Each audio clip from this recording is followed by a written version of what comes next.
Oke, selamat datang. Kali ini kita bakal ngobrolin soal fondasi dari semua aktivitas hacking etis, yaitu network scanning atau pemindaian jaringan. Anggap aja ini kayak fase pengintaian, langkah pertama yang super penting sebelum peretas bisa ngapa-ngapain. Nah, kita akan bongkar prosesnya satu persatu, persis kayak detektif digital lagi kerja. Jadi, kita mulai dari nyari siapa aja yang online, terus kita cek pintu mana aja yang kebuka, dan terakhir, kita cari tahu siapa penghuni di baliknya. Sip, langsung aja kita masuk ke bagian pertama. Kenapa sih scanning ini jadi titik awal yang paling krusial? Yuk kita cari tahu. Coba deh bayangin seorang detektif yang lagi ngamatin TKP sebelum mulai investigasi. Nah, itulah scanning. Ini adalah bagian dari pengintaian aktif, di mana seorang hacker secara proaktif menyisir jaringan buat bikin semacam peta digital dari target mereka. Jadi, apa sih tujuannya? Sebenarnya ada beberapa target utama. Pertama, ya jelas, buat nemuin mesin atau host mana aja yang lagi nyala di jaringan. Kedua, kita mau lihat port mana aja yang kebuka dan layanan apa yang lagi jalan di sana. Dan yang terakhir, kita mau ambil sidik jarinya. Maksudnya, kita identifikasi sistem operasinya buat nyari celah masuk. Oke, kalau gitu, kita lanjut ke fase berikutnya. Gimana caranya sebuah scanner bisa tahu mesin mana aja yang beneran online dan ngerespons panggilan kita? Nah, pemindaian jenis ini yang kita sebut discovery scan, tujuannya cuma satu, cari tahu host mana aja yang aktif. Simpelnya, ini kayak kita lagi ngetok setiap pintu digital di satu kompleks buat ngecek, permisi, ada orang di dalam. Metode yang paling klasik itu namanya ping sweep. Jadi si scanner ini ngirim pesan ICMP, itu singkatan dari Internet Control Message Protocol, yang intinya nanya, kamu di sana kan? Kalau ada jawaban balik, ya udah kita tahu ada perangkat yang aktif di alamat IP itu. Tapi ini jadi pertanyaan penting nih, kalau nggak ada jawaban, apa itu pasti berarti hostnya offline? Tunggu dulu, belum tentu. Justru disinilah serunya. Bahkan pesan penolakan dari firewall itu bisa jadi petunjuk yang sangat berharga loh. Kalau kita dapat pesan ICMP kayak destination unreachable, apalagi dengan kode-kode spesifik, itu malah jadi konfirmasi kalau ada host di sana meskipun aksesnya diblokir. Jadi si firewall itu sendiri malah jadi penanda penting di peta jaringan kita. Oke, kita udah nemu nih siapa aja yang ada di rumah. Langkah berikutnya, tentu aja ngecek pintu sama jendelanya. Nah, dalam dunia jaringan, ini kita sebut port. Port scanning ini gunanya buat ngintip layanan apa aja yang lagi jalan di sebuah mesin. Contohnya nih, port 80 itu biasanya buat web server, port 25 buat email server. Intinya, setiap port yang kebuka itu adalah potensi pintu masuk.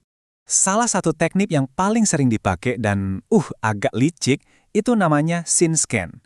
Jadi, scannernya ngirim paket SYN yang intinya minta izin buat mulai koneksi, tapi dia nggak pernah menyelesaikan proses jabat tangannya. Mirip kayak kita nelpon orang, pas diangkat, langsung kita tutup, cuma buat mastiin ada orang di seberang sana. Nah, dari respons si target terhadap paket SYN tadi, kita bisa tahu status portnya. Kalau dia balas dengan SYN ACK, singkatan dari Synchronize/Acknowledge, itu artinya portnya terbuka dan siap menerima koneksi. Tapi kalau balasannya malah RST atau reset, kita jadi tahu kalau portnya tertutup. Jadi, pada dasarnya ada 3 status utama port yang perlu kita tahu. Terbuka, ya artinya ada layanan aktif di sana. Tertutup, berarti portnya bisa dijangkau tapi nggak ada layanan yang jalan. Nah, yang ketiga ini difilter. Ini artinya ada firewall yang ngeblokir akses kita, jadi kita nggak tahu pasti statusnya gimana. Ketiga informasi ini penting banget buat nentuin langkah selanjutnya.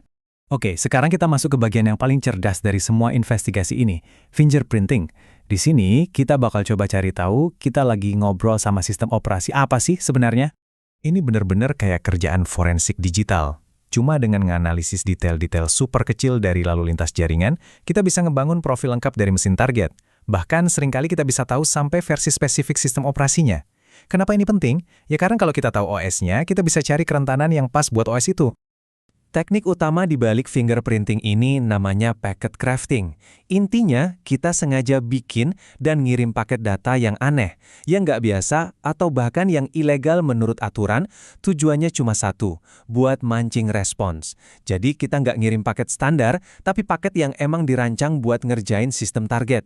Kuncinya tuh di sini. Setiap sistem operasi, entah itu Windows, Linux, atau Mac OS, punya cara yang sedikit beda dalam nanganin lalu lintas jaringan.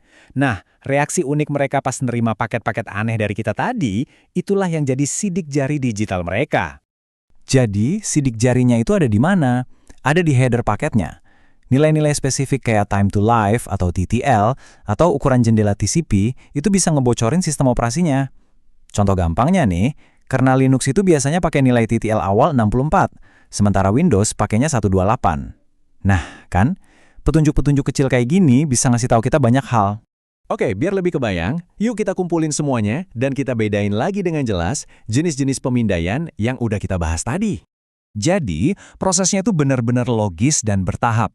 Pertama ada discovery scan, yang tujuannya ngejawab pertanyaan, ada orang di rumah nggak? Kalau udah ketemu, kita lanjut ke port scan, buat nanya, ada pintu atau jendela yang kebuka nggak? Nah, kalau udah nemu pintu yang kebuka, tahap berikutnya adalah vulnerability scan, yang intinya ngecek, kuncinya ada yang rusak nggak ya? Dan ini membawa kita ke pertanyaan pamungkas kan? Kalau petanya udah jadi, host yang aktif udah ketahuan, pintu dan jendela mana yang kebuka juga udah teridentifikasi, kira-kira apa langkah seorang peretas selanjutnya? Nah, disitulah fase berikutnya dimulai. Oke, sekian dulu pembahasan kita kali ini. Terima kasih sudah menyimak.